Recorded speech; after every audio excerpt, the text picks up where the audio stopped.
দুঃখ প্লাবন দিনে। দুঃখ আর যন্ত্রণার সার বস্তুটাকে আমি কোরআন থেকে বুঝতে চেয়েছি। কেন দুনিয়ার সেরা মানুষগুলোকে সহ্য করতে হয়েছে অনিঃশেষ যন্ত্রণা? কেন সবচেয়ে পুত পবিত্র লোকগুলোকে বরণ করতে হয়েছে বর্ণনাতীত দুঃখ? যাদেরকে আল্লাহ সুবহানাহু ওয়া তাআলা মনোনীত করেছেন নিজের পয়গম্বর হিসেবে, কেন তাদের জীবন জুড়ে দুর্ভোগের এত ছড়াছড়ি? কৈশোর পেরুনোর পরে যে কয়েকটা উপন্যাস আমার হস্তগত হয়, মানিক বন্দ্যোপাধ্যায়ের পদ্মা নদীর মাঝি তার মধ্যে একটি। লেখক মানিক বন্দ্যোপাধ্যায় যে কমিউনিস্ট রাজনীতি করতেন তা তখনও আমার জানা ছিল না।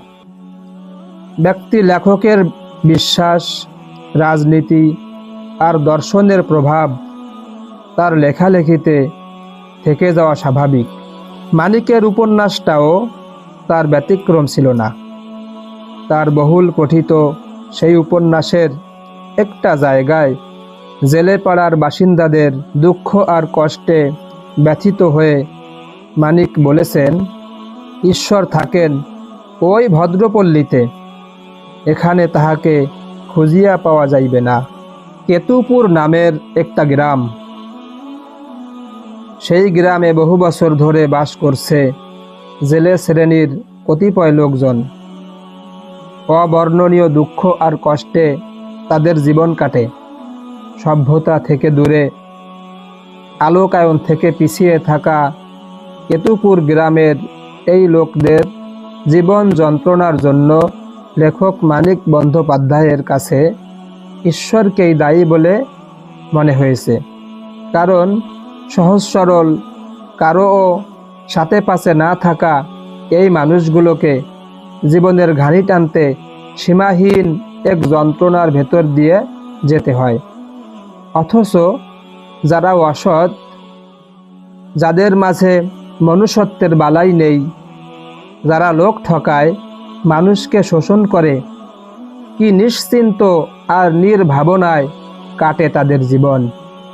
তাদের খাওয়ার কষ্ট নেই, পড়ার কষ্ট নেই, আশ্রয়ের কষ্ট নেই। কিন্তু জগতের সমস্ত দুঃখ যেন ভর করে আছে কেতুপুর গ্রামের নিরীহ ওই লোকগুলোর ওপরেই। এই দৃশ্য বর্ণনার পরে মানিক বন্দ্যোপাধ্যায় উপসংহার টেনে বলেছেন, ঈশ্বর থাকেন বড় লোকগুলোর সাথে, অসহায় পীড়িতদের এই তল্লাটে তিনি সবিশেষ আসেন না। বস্তুবাদী ধারণাকে আমলে নিলে মানিকের এই চিন্তাটা যুৎসই বটে।